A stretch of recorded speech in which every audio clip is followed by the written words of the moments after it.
Hi అండి. 'Mister attitude Ravan' part 77. నేను అంత అందంగా కనబడుతూ ఉన్నానా? అంటుంది లైట్‌గా సిగ్గుపడుతూ ఆద్య. ఆ! లేదు. అమ్మో! ఏంటి ఇలా నిమిషానికొకసారి ఒక్కో యాంగిల్ చూపిస్తూ ఉంది. ఈరోజు పిచ్చిగాని పట్టలేదు కదా! అని అనుకుని, డ్రైవర్ పాప కొంచెం నా క్యూటీని పిలుచుకొనొస్తావా? ఉదయం నుంచి చూడలేదు అంటాడు. ఆ! అని వెళ్తూ ఎదురుగా ఉన్న నేను కనపడను గానీ క్యూటీ, క్యూటీ అని జపం చేస్తూ ఉంటాడు అని అనుకుంటూ బయట ఉన్న సెక్యూరిటీతో కబురు పంపి మళ్ళీ రాజ్ దగ్గరికి వస్తుంది. ఏంటి ఈరోజు ఏదో తేడాగా ఉన్నావని బయటికే అనేస్తాడు. తేడా అంటే ఏమో తెలీదు అనిపిస్తూ ఉంది. అది ఏంటి అనేది తెలియట్లేదు అంటాడు. తెలియాల్సినప్పుడు అదే తెలుస్తుంది కానీ మీరెక్కువ ఆలోచించి ఆ బ్రెయిన్‌ని అరగదీయకండి. అసలే చాలా కష్టపడి దాన్ని సెట్ చేశారు అంటుంది. రాజు ఏదో అనేలోపు మై కమ్ ఇన్ అని అనుకుంటూ లోపలికి వస్తుంది ఊర్వి. నువ్వు అడిగి రావడం ఏంటమ్మా అని అప్పటి వరకు ఆద్య ప్రవర్తనకి ఏదోలా ఫేసు ఒక్కసారిగా వెలిగిపోతూ నవ్వు విరుస్తుంది. అది చూసి ఆద్య మేడం వెళ్ళాక అప్పుడుంటుంది చూడు నీకు అని అనుకుంటుంది మనసులో. ఆద్య మేడం ఏంటి మనందరం సేమ్ ఏజ్‌నే కదా! నన్ను నువ్వు పేరుతో పిలువు అంటుంది. ట్రై చేస్తా మేడం కానీ కుదరడం లేదు. కానీ ట్రై చేస్తా అని నవ్వుకుంటూ ఇప్పుడే వస్తానని వెళ్ళిపోతుంది. క్యూటీ నాకీరోజు ఆద్యని చూస్తే ఏదో వింతగా ఉంది అర్థం కావట్లేదు. ఎందుకు రోజు ఇలానే ఉందిగా నవ్వుతూ. లేదు ఇందాక డల్‌గా ఉంది. ఇంటిపై బెంగ అనుకుని వెళ్తావా అని అడిగాను. అంతే తెగ అరిచేసి వెళ్ళిపోయింది నా మీద. మళ్ళీ కాసేపటికి నవ్వుతూ వచ్చి ఏదేదో అంటుంది. మిస్టీరియస్ గర్ల్ అంటాడు రాజు. ఆమె ప్రవర్తన ఊర్వికి కొంచెం కొంచెంగా అర్థమవుతూ ఉంటే అది రాజ్‌కి చెప్పకుండా అప్పుడప్పుడు గర్ల్స్ మూడ్ స్వింగ్స్ అలా ఉంటాయిలే కానీ నీకెలా ఉంది? పర్వాలేదు మా. కానీ నాకిక్కడ ఉండాలి అనిపించట్లేదు. ఇంటికి తీసుకెళ్ళవా? ఇంకో 2 డేస్‌లో వెళ్ళిపోదాం రాజ్. కొంచెం నీకు, ఆయుకి స్టిచెస్ ఎలా ఉన్నాయో చూసి ఇంటికి తీసుకెళ్ళిపోతా. సరేనా? హా! అన్నట్టు నేను బామ్మ దగ్గరికి వెళ్ళాలి అనుకుంటున్నా. ఈరోజు ఏమైనా చెప్పాలా నీ మాటగా? లేదు మా జాగ్రత్త అని చెప్పు. అలాగే నాకిలా జరిగిందని నానికి తెలియకుండా మేనేజ్ చెయ్యి. అసలు నువ్వు కనిపిస్తే నన్ను అడుగుతుందో లేదోలే అంటాడు నవ్వుతూ రాజు. అదేం లేదు బామ్మకి అందరూ గుర్తుంటారు అంటుంది చిరుకోపంగా. ఆమె చెయ్యిని చేతుల్లోకి తీసుకుని ఎంత పెయిన్‌ని తీసుకుంటున్నావు మా అంటాడు ఆమెనే చూస్తూ. అతను అన్నది అర్థం కాక దేని గురించి అంటుంది. రానా గురించి ఆయువుతో చెప్తూ ఉంటే విన్నాం. నేను ఆ రోజు ఢిల్లీ వెళ్ళకుండా ఉంటే ఈరోజు నీతో కనీసం సూర్య అంకుల్ అయినా ఉండేవారు కదమ్మా అంటాడు. దానికి చిన్న నవ్వు నవ్వుతూ అలా జరగాలని ఉన్నప్పుడు మనం మాత్రం ఏం చేస్తాం చెప్పు.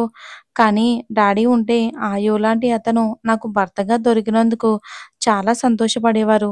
అలాగే నా కోసం ప్రాణాలు పెట్టి నీలాంటి ఫ్రెండ్ దొరికినందుకు కూడా. ఫ్రెండ్ కాదమ్మా నువ్వు నా అమ్మవి. నాకెప్పుడూ కూడా నీ కొడుకు స్థానమే కావాలి అని అంటాడు కన్నీళ్లతో రాజు. దానికి చిన్నగా నవ్వుతూ నువ్వే నా పెద్ద కొడుకువి సరేనా అంటుంది. సరే అంటాడు అతడు కూడా నవ్వి. బయటికి వచ్చిన ఆద్య అరవింద్‌ని వెతుక్కుంటూ అతని రూమ్‌కి వెళ్తుంది.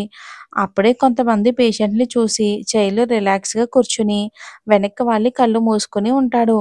అరవింద్, అరవింద్ అని డోర్ లాక్ చేయకుండానే లోపలికి వెళ్ళి చైర్‌లో ఉన్న అతని దగ్గరికి వెళ్ళి చైర్‌తో సహా ఊపేస్తూ నేను చాలా ఆనందంగా ఉన్నానురా అని అరుస్తుంది ఆద్య.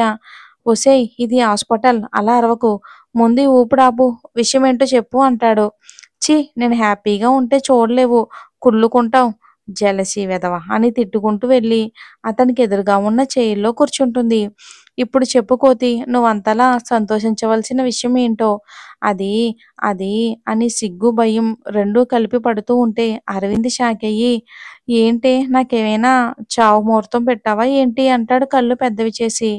ఏంటి? అని మొహం మొత్తం చిన్నగా చేసుకొని అడుగుతుంది ఆద్య.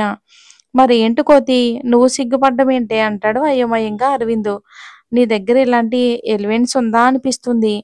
నువ్వు అమ్మాయివి అనేదే నాకు అప్పుడప్పుడు వచ్చే డౌటే. అందులోనూ నువ్వు ఎప్పుడు ఇలాంటి యాంగిల్స్ నాకు చూపించకపోయేసరికి నేను కొన్ని కొన్ని సందర్భాల్లో నువ్వు నాకు తమ్ముడివేమోనని ఫీల్ అవుతా. నువ్విప్పుడు కొత్తగా ఇలాంటివి చూపిస్తూ ఉంటే ఉన్న డౌట్స్‌నన్నీ రెట్టింపు చెయ్యకు అంటాడు. ఏరా నీకు నేను అమ్మాయిలా అనిపించట్లేదా అని అతని పైకి దండయాత్రకి వెళ్తుంది. కాసేపు ఒళ్ళు హూనం చేయించుకుని నువ్వు అమ్మాయివే అలాగే నువ్వు ఇందాక పడింది సిగ్గునేనే అని కన్ఫర్మ్ చేసి చిన్నగా మూలుగుతూ విషయం చెప్పవే తల్లి అంటాడు అరవింద్. అలా రా దారికి అని మళ్ళీ తన ప్లేస్‌లోకి వెళ్ళి వచ్చి కూర్చొని, అది నువ్విందాక క్యాంటీన్‌లో అన్న విషయం బాగా ఆలోచించానురా అంటుంది. చేతికి ఉన్న బ్రాస్లెట్‌ని చూసుకుంటూ. ఆ! ఏం ఆలోచించావు తల్లి చెప్పు అంటాడు అయోమయంగా. అది, అది నేను ఆ! నువ్వు నేను అబ్బా! చెప్పవే బాబు! అబ్బా! చెప్తారా నేను రాజుని లవ్ చేస్తున్నా. నువ్వు చెప్పింది నిజం అంటుంది. ఒక్కసారిగా షాకయ్యి నేనేం చెప్పానే అని అడుగుతాడు. అదేరా నువ్వే అన్నావు కదా! నేను రాజ్‌ని మనసులో ప్రేమిస్తూ ఉన్నానని. దాని గురించి తెలుసుకో అని చెప్పావు కదరా అంటుంది. ఒసేయ్! ఒసేయ్! నేను నువ్వు లవ్ చేస్తూ ఉన్నావు. మైండ్ దాన్ని తెలుసుకునే లోపే రాజ్ మనసులో ఏముందో కనుక్కొని నిన్ను ఆలోచించుకోమన్నానే. నువ్వేమో అంతా రివర్స్ చేశావు అంటాడు. ఎలా అయినా ఏముందిరా అంటుంది. కోతి అలా కాదే. మళ్ళీ నువ్వు డీప్‌గా తనని ప్రేమించి, తను నిన్ను నో అంటే నువ్వు తట్టుకోలేవు. మళ్ళీ నువ్వు తన ఆలోచనల నుండి బయటికి రాలేవు అని. ముందుగా రాజ్ దృష్టిలో ప్రేమకి ఎలాంటి స్థానం ఉందో, అసలు ఓ అమ్మాయిని తన లైఫ్‌లోకి రానిచ్చే ఆలోచన ఉందో లేదో తెలుసుకోవాలి కదా అంటాడు అరవింద్. రేపు నాకేదో అవుతుంది అని మనసులో ఉన్నదాన్ని బయట పడనివ్వకుండా అన్నీ చూసుకుని లవ్ చేసేది అది లవ్ కాదు. ఇంకేదో పేరు పెట్టుకోవాలి. అలాగే అతని ప్రేమపై ఎలాంటి ఒపీనియన్ ఉన్నా లేకున్నా నా ప్రేమతో గెలుచుకుంటా. అతన్ని అసలు వదిలే ప్రసక్తే లేదు. ఐ లవ్ హిమ్ అంటుంది ఆద్య. నువ్వు ఫిక్స్ అయ్యావా అంటాడు అరవింద్. ఏరా నీకు ఒళ్ళు ఎలా ఉంది? ఏదో రాజుపై ప్రేమని కొంచెం లేట్‌గా గుర్తించాను. నా ప్రేమ చాలా స్ట్రాంగ్ అంటుంది. అయితే వెళ్లి బిల్డింగ్స్ కట్టుకో. నన్ను కాసేపు ఒంటరిగా వదిలేవే వెళ్ళు అని ఆద్యని బయటికి తోసేస్తాడు. తనకు వచ్చిన తిట్లన్నీ తిట్టుకుంటూ రాజ్ రూమ్‌లోకి వస్తుంది ఆద్య. అప్పటికే ఫుల్‌గా ముచ్చట్లు పెట్టుకుంటూ, నవ్వుకుంటూ, మాట్లాడుకుంటూ ఉన్న వాళ్ళిద్దరిని చూసి డోర్ దగ్గరే ఆగిపోతుంది ఆద్య. అసలు రోజు చూసే రాజ్ కాదు అనిపిస్తుంది తనకి. ఆమెకసలు ఊర్వితో ఉన్నప్పుడు చిన్న పిల్లాడిలా మారిపోతాడు ఆమె దగ్గర. చాలా కేరింగ్, ప్యాంపరింగ్ కోరుకుంటాడు. చాలా ఫ్రీగా ఉంటాడు. అసలు తను ఒక బిజినెస్ మ్యాన్ అని అనుకోరు. ఎవరైనా చూస్తే అమ్మాయిలతో ఫ్లర్ట్ చేస్తే ఆకతాయిలా అనిపిస్తాడు. కానీ ఆ బిహేవియర్ కేవలం ఊర్వి వరకు మాత్రమే ఉంటుంది అనుకుంటూ వాళ్ళనే చూస్తూ ఉంటుంది ఆద్య. ఏంటి దిష్టి పెడుతున్నావా నా క్యూటీని అని అంటారు. డోర్ దగ్గర నిల్చొని ఉన్న ఆద్యని చూసి. రాజ్ నేనే కాదు మేడంని చూసిన ఎవరైనా దిష్టి పెట్టాల్సిందే. కానీ నాది చెడు దిష్టి కాదులేండి. అయినా సరే అమ్మా నువ్వు నాని దగ్గరికి వెళ్ళాక దిష్టి తీయించుకో. అసలే ఎవరిని నమ్మలేమంటాడు ఆద్యని ఓరగా చూస్తూ. ఆ మాటకి మింగేసేలా రాజు వైపు చూస్తూ ఉంటుంది ఆద్య. ఓ అవును రాజ్ బామ్మ దగ్గరికి వెళ్ళాలి. నీతో మాట్లాడుతూ అలానే కూర్చున్నా. అసలే ఆయు కూడా చెప్పలేదు. తను రెస్ట్ తీసుకుంటూ ఉంటే ఈలోగా వెళ్ళి రావచ్చు అనుకున్నా. ఇప్పుడు తను లేచుంటాడు. ఉఫ్! ఒప్పుకుంటాడో లేదో నేను వెళ్తున్నా. ఆద్య రాజ్ జాగ్రత్త. ఏమైనా అర్జెంట్ ఉంటే కాల్ మీ అంటుంది. అదేంటమ్మా తనకు నన్ను జాగ్రత్తగా చూసుకో అని అప్పచెప్పి వెళ్తున్నావు.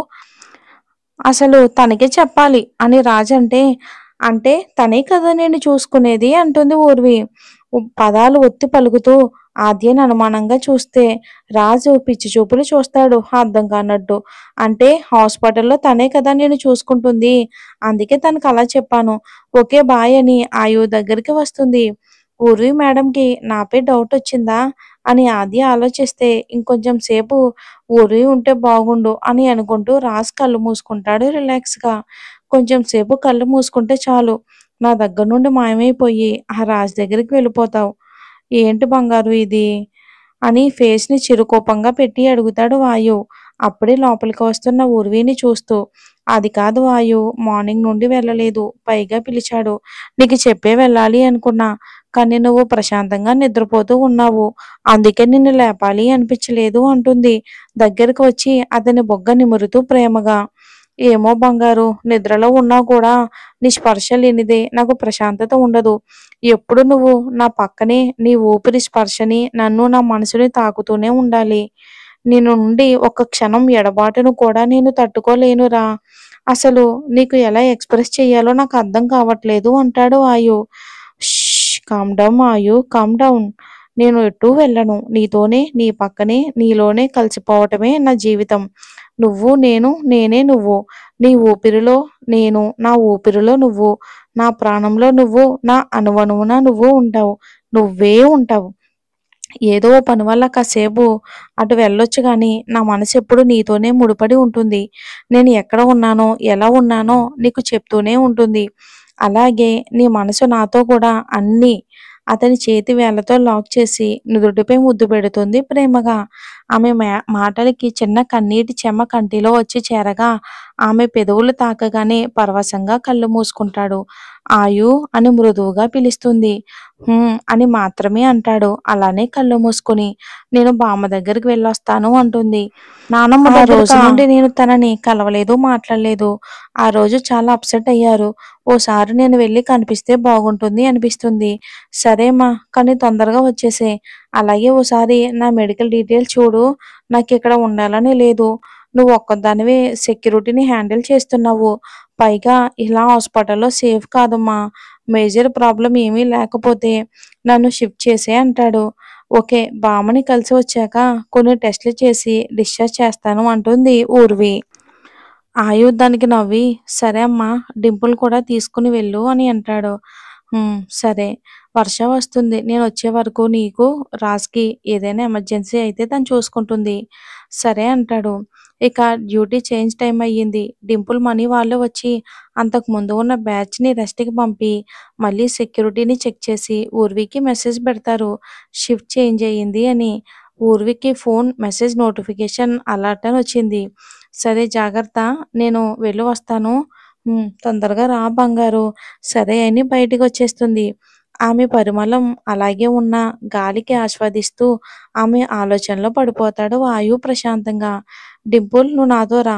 మనీ నేనొచ్చే వరకు ఈ ఫ్లోర్‌కి ఎవరిని అలో చేయకు. అది ఎవరైనా సరే గుర్తుపెట్టుకో. వర్ష వస్తుంది కాసేపటికి.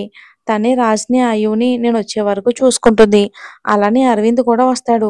వీళ్ళు తప్పించి ఇంకెవరూ రావటానికి వీల్లేదు. చివరికి ఈ హాస్పిటల్ డిన్ అయినా సరే. ఓకే అమ్మా, నేను చూసుకుంటాను. మీరు వెళ్లి రండి అంటాడు చాలా కాన్ఫిడెంట్‌గా. డింపుల్, రాజ్ వెళ్ళాక పోనివ్వు అని కారులో కూర్చుంటుంది ఊర్వి. ఫోన్‌లో సెక్యూరిటీ గురించి చెక్ చేస్తూ. అత్తా, ఏమైంది? అసలిక్కడ ఏం చేస్తున్నావు? అసలు నన్ను ఎందుకు రమ్మన్నావు అంటుంది. పిచ్చిదానిలా జుట్టు విరబోసుకుని, పగిలిన ఐటెమ్స్ మధ్యలో ఓ గదిలో కూర్చుని, అత్త నిన్నే. డాడ్ కాల్ చేశాడు. కొనాలని ఇంటికి తీసుకొచ్చాడంట. పద వెళ్దాం. నిన్నెలా చూస్తూ ఉంటే నాకు భయంగా ఉందత్తా. లే అత్తా, అసలేం జరిగిందో చెప్పు. ఏమీ చెప్పకుండా గెస్ట్ హౌస్‌కి రమ్మని మెసేజ్ పెడితే వచ్చాను. తీరా ఇక్కడికి వస్తే ఈ అవతారం ఏంటి? ఏంటే, నన్ను చూస్తే భయంగా ఉందా? ఒక్క భయమేంటి? మామూలుగా అయితే నీ వాయిస్ విన్నా వెన్నులో వణుకు పుడుతుంది. అలాంటిది ఈ అవతారంలో చూస్తూ ఉంటే గుండె ఆగిపోయేలా ఉందత్తా. అసలు మా అమ్మతో హాస్పిటల్‌కి వెళ్ళిన దానివి. మా అమ్మతో కలిసి ఇంటికి రాకుండా ఆయన ఒక్కడే వచ్చాడు. నువ్వేమో ఇక్కడ ఇలా ఉండటం నాకేమీ అర్థం కావట్లేదత్తా. అసలు హాస్పిటల్‌లో ఏం జరిగిందత్తా అంటుంది నేలపై కూర్చున్న దేవయాని ముందు కూర్చుంటూ ఈష. దేవయానికైతే ఫ్యూజులు ఎగిరిపోయినట్టున్నాయి. మరేం జరుగుతుందో వచ్చే ఎపిసోడ్‌లో చూద్దాం. ఈరోజు వీలైతే వేరే ఎపిసోడ్ ఇస్తానండి. లేదంటే ఈ ఒక్క ఎపిసోడే.